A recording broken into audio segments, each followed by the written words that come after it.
Postou a foto do pai no hospital dizendo que estava muito triste porque o pai tinha tido um infarto no dia do aniversário dele. E eu fico me perguntando, na hora eu escuto, né?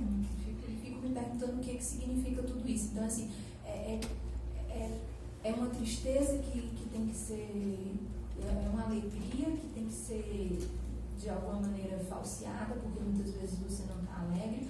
É uma tristeza que tem que ser exposta e que, na verdade, a gente não sabe nem se é uma tristeza que gera dor e angústia mesmo, ou se é uma tristeza que tem que entrar ali dentro da construção daquele perfil, da imagem que esse sujeito adolescente quer passar, né? E, enfim, o fato é que tudo isso, o meu tempo acabou, o fato é que tudo isso, essa cobrança toda dessa construção desse sujeito forjado de uma maneira onde o que eu sinto muitas vezes não condiz com o que eu acredito que eu tenho que mostrar para o outro, vai gerando um fosso muito grande que gera consequências muito severas para a construção da subjetividade desses jovens, né? Então, outras coisas eu poderia trazer aqui, mas dentro desses desafios contemporâneos, mas eu, na minha concepção assim, de quem pensa e trabalha com adolescentes, são uma das duas coisas mais urgentes de pensarmos continuamente, né, ao pensarmos na saúde mental deles, tá bom? É isso, obrigada.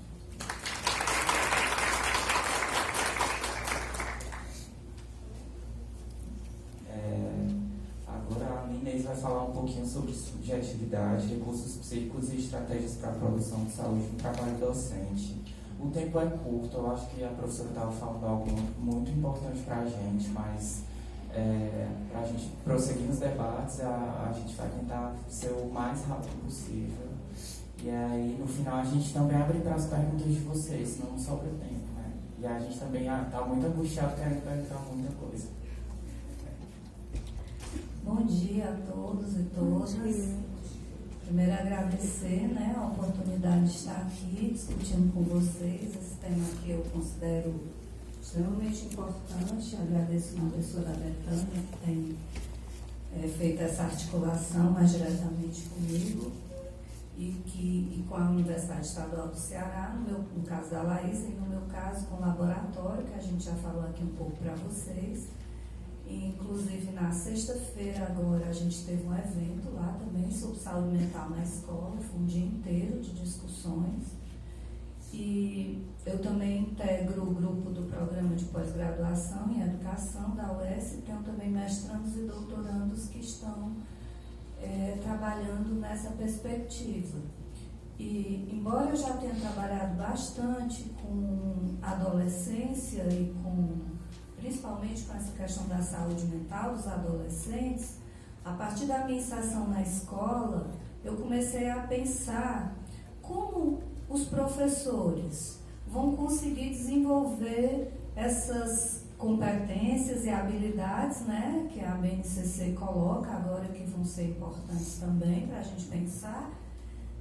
E se esses professores muitas vezes também não tiveram a oportunidade de trabalhar essas próprias competências e habilidades e também de ter os espaços para que eles também possam pensar as suas dores, os seus sentimentos, os seus sofrimentos, as suas questões. Então, eu optei aqui junto com a mesa para a gente não usar o slide por conta da própria, eu tinha trazido um material, mas por conta do tempo também eu acho que fica mais interessante conversar com vocês.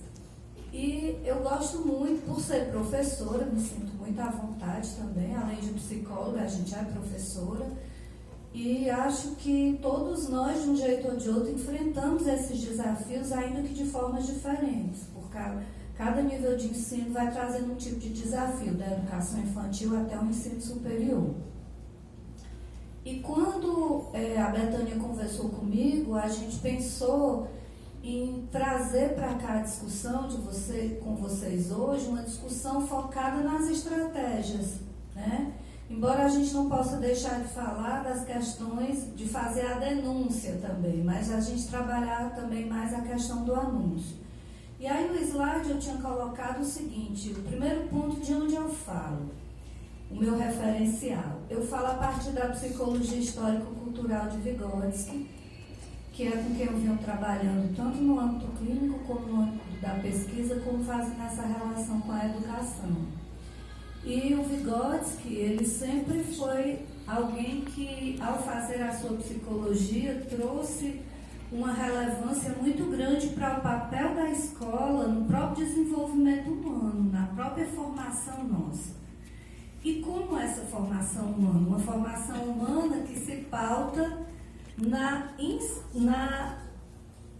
como é que eu poderia dizer, no imbrincamento, em algo que não se pode separar, que é cognição e emoção, razão e emoção.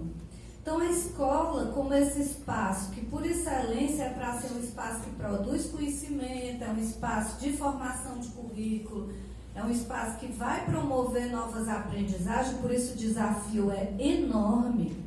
Não tem nada mais complexo para o ser humano do que aprender. Porque envolve todas as nossas capacidades, todas as nossas funções superiores, memória, linguagem, criatividade, motivação, e nada disso está separado do que a gente é e de como a gente sente no mundo. Então não tem como pensar uma escola puramente conteudista, ou não existe, não tem nem como pensar porque não existe, porque a escola é um lugar de pessoas, são pessoas em interação e pessoas construindo saberes. Então não tem como as questões de sofrimento, as questões cotidianas, elas não desaguarem ali. E aí a gente tem se preocupado, né? O lugar que a gente fala é esse. E esse sujeito que a psicologia do Vygotsky coloca é um sujeito diverso. É um sujeito que está em permanente movimento, que está em permanente transformação. E por isso mesmo um sujeito que pode ter mediações muito ricas. E o professor é um desses mediadores centrais. E um dos instrumentos que o Vygotsky coloca também centrais é a arte. Então, inclusive, o slide primeiro que eu ia começar com vocês era uma poesia da Clarice Lispector, onde ela fala justamente disso. De que a gente é muitas coisas ao mesmo tempo, mas o mais importante é a gente se dar conta que a gente está vivo, que a gente vive. Então a escola, ela tem que estar inserida nisso. E aí essa discussão sobre saúde mental dos professores e dos alunos, ela tem que se inserir também numa discussão sobre saúde emocional. Eu costumo falar mais até de saúde emocional, em rede. Né? Então, essa escola realmente ela tem que integrar essa rede de saúde, não só para a prevenção, mas para a promoção. Então, o trabalho que a gente vem desenvolvendo é de escola como promoção de saúde. E por que isso muda? Muda tudo. Porque ao invés de você falar só dos problemas, ao invés de você focar na morte, ao invés de você focar no que está ruim, você vai focar em quê? Nas possibilidades que você tem para dialogar sobre esses elementos do cotidiano que não estão bons. Porque a questão é como tudo nos afeta. O Spinoza, que o Vygotsky tem uma influência, colocava que os afetos alegres, eles são potência para lidar com os afetos tristes. Então, um lugar que produz arte, que produz cultura, que produz conhecimento, que produz interações, que produz vínculos, esse lugar, ele tem muito mais condições de ter uma base, um suporte para que os afetos tristes que vão surgir, eles possam ser trabalhados. E o que acontece com isso? Acontece, por que eu digo isso? Porque hoje, e aí a Laísa começou a falar disso, e na psicologia histórico-cultural a gente trabalha muito com os contextos e com os cenários de vida, porque a nossa Constituição, ela é fruto dessa dialética constante entre o que eu sou, entre os elementos orgânicos e biológicos e entre a cultura, e o movimento que eu vou dando a isso, os significados e os sentidos que eu vou construindo. E a profissão docente, ela tem muito sentido sobre ela.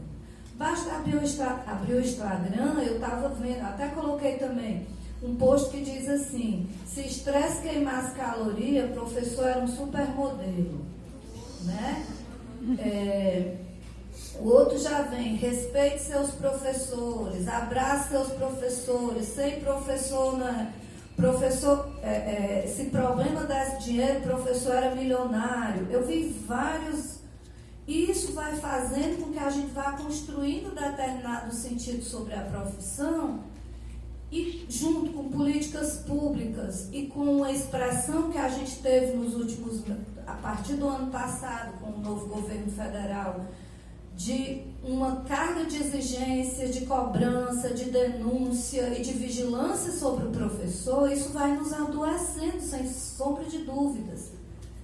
Além das questões de família, né, que vão ser tratadas aqui de uma forma, as questões dos alunos, a representação, o significado que a gente dá à profissão não pode ser um sentido de vítima, tem que ser o sentido de luta e o sentido de resistência, porque a nossa profissão ela é um coletivo imenso, eu acho que é um dos maiores coletivos do mundo. E a gente ainda não conseguiu construir redes, construir vínculos de apoio entre nós mesmos, né? E aí, eu vinha pensando sobre isso. Ora, o que são as emoções? As emoções, na verdade, são um conjunto de reações fisiológicas que acontecem no nosso corpo e que respondem a eventos externos. Só que elas não são só isso, porque o ser humano é muito mais. Então, nós temos a capacidade de dar sentido a essas emoções e transformá-las em sentimentos, em falar sobre elas, em saber sobre elas. Né? Então, as emoções, na verdade, elas precisam ser trabalhadas desde a educação infantil para que a gente possa autorregular essas emoções. A gente fala dos adolescentes, mas tem adultos de 30, 40, 50 anos que ainda não regulam as suas emoções, que não é capaz de controlar os seus impulsos, de que não é capaz de discutir sem tentar aniquilar o outro, ou que não é capaz de olhar para si mesmo sem querer se destruir. Então, falar sobre a saúde mental dos professores é falar sobre como lidar com esses eventos que acontecem na nossa vida, que hoje se chamam muito de eventos estressores, né? Que pode ser tudo. O evento estressor é um filho que está doente, é uma condução que é lotada, é uma sala de aula que a gente não dá conta, é uma disciplina que a gente pegou que não era aquela que a gente queria pegar, são os horários, não dá nem para começar, são os horários, né? É um relacionamento que não está indo bem, como disse um aluno meu, é um leite que derramou, que a gente botou para ferver, virou o leite, derramou, e ai meu Deus, meu dia já começou errado porque o leite derramou. Então assim, a gente está o tempo inteiro, as coisas estão acontecendo no mundo e isso vai nos afetar e tem que nos afetar, porque a gente precisa se importar. Mas uma coisa é nos afetar no ponto em que a gente se importa, a gente é capaz de refletir sobre aquilo, pontuar e seguir adiante. Outra coisa é nos afetar a ponto de nos imobilizar e nos adoecer. E os professores, eles também precisam perceber o que está acontecendo com eles e perceber os seus sintomas. Quando a ansiedade já está exagerada, o professor precisa também, um dos elementos importantíssimos para o autocuidado, para a saúde mental, é o autocuidado. Eu tenho trabalhado com professores em algumas escolas daqui, fazendo avaliação psicológica e depois a gente discute as estratégias. E uma das coisas que nos surpreende é isso. O professor, o acesso à arte e à cultura do professor, ele faz muito tempo que ele não vai a um cinema, que ele não vai a um teatro, o tempo para si. Se a emoção é corporal, se eu não tiver o tempo para reflexão, para pensar, eu não vou poder regular essa emoção. Então, o pensamento está diretamente ligado ao controle das emoções. A gente precisa ensinar isso para os alunos também na escola. O professor, o sono, a alimentação, a atividade física, que hoje se fala tanto, não é uma questão de ser um supermodelo, é uma questão de se mexer mesmo, né? Os vínculos dentro da escola, e aí eu concordo com a professora que falava ali, o núcleo gestor tem que estar presente, tem que estar discutindo, porque sem um núcleo gestor atuante, participativo e sensível a essas questões, ele não vai conseguir, ele tem que ajudar a criar espaços dentro da escola, para que os professores possam falar sobre si, não só sobre o problema dos alunos, que os professores não precisam se reunir não só para tratar de conteúdo curricular, mas é preciso se reunir também para dizer como é que a gente está, se reunir também para ler um texto de literatura, se reunir também para ouvir uma poesia, se reunir também para conhecer aquele colega que às vezes está passando por dificuldades. Então, as estratégias de saúde mental para os professores, elas passam também por políticas públicas, mas elas passam também por todos os setores, pelo próprio professor, por esse autocuidado, ele saber também que ele não vai conseguir dar conta de todos os papéis que estão colocados para ele, ele não é psicólogo, ele não é pai, ele não é padre, ele não é pastor, ele não é coach, ele não vai fazer isso, ele é professor. Isso não significa que ele não se importe e que ele não vai fazer a parte dele de escuta e de encaminhamento. Mas ele também precisa saber que ele tem um limite, né? Ele precisa também ter o apoio dos pares. Então, as escolas também têm que criar esses espaços. Eu tenho projetos de escolas que eu vi interessantíssimo, que o professor de educação física faz 3 vezes por semana relaxamento com os colegas, faz exercício de respiração. Escolas que os professores fazem, veem no entorno da escola quais são os espaços de saúde que tem e fazem parceria com esses espaços de saúde. Às vezes tem academia, às vezes tem aula de yoga, às vezes tem outros espaços para fazer isso. E que juntos, coletivamente, se mobilizam para mostrar nas políticas públicas que isso é uma questão que precisa ser olhada, não só preventivamente, mas de forma a produzir. Quanto mais esse professor está motivado, quanto mais ele se implica na sua atividade, que esse é um outro conceito da psicologia histórico-cultural importante para a gente, a nossa atividade no mundo, o que é central, o que nos move, quanto mais essa atividade ela é motivadora e ela faz sentido para nós, mais a gente ensina melhor, trabalha melhor e melhor o nosso aluno também aprende. E melhor a gente vai criando recursos psíquicos. Aí diz, fulano é mais resistente do que eu. Gente, recurso psíquico a gente pode sim se mobilizar, a gente pode sim constituir. Então, as escolas promotoras de saúde são aquelas escolas que têm um clima organizacional mais afetuoso. São aquelas escolas que se abrem também para a comunidade, para que a família também possa fazer parte da escola. São aquelas escolas que têm projetos diversos e que os professores podem se implicar nesses processos. E, fundamentalmente, eu deixei para o final, a formação dos professores. Eu venho batendo nessa tecla. Eu acho que a formação dos professores, seja ela na escola ou fora da escola, ela é um espaço por excelência para a gente estar pensando nessas discussões e ouvindo. Assim como o professor faz a escuta do aluno, a gente também tem que fazer uma escuta desse professor. E ouvir o saber desse professor, que também pode, junto, pensar estratégias para que isso possa ir sendo feita. Eu acho que muitas causas para o suicídio, para a prevenção, para o suicídio, para o adoecimento, para a automutilação, é multifatorial. Não é uma causa só. Antes a gente falava dessa história da independência das meninas, né? E eu não acho que seja tão simples assim, mas são múltiplos fatores mesmo, e cada sociedade vai ter um fator. Encerrou, um minuto. Vai ter um fator e vai ter um olhar diferente para essas questões em relação ao suicídio. Uma palestra não vai levar ninguém ao suicídio, mas o que ela pode fazer também? Ela pode abrir demandas, às vezes. Nós, na psicologia, nos preocupamos muito com isso.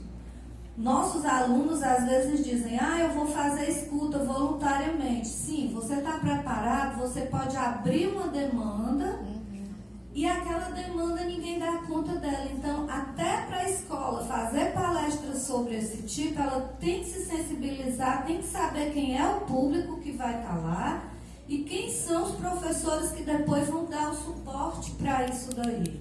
Porque não é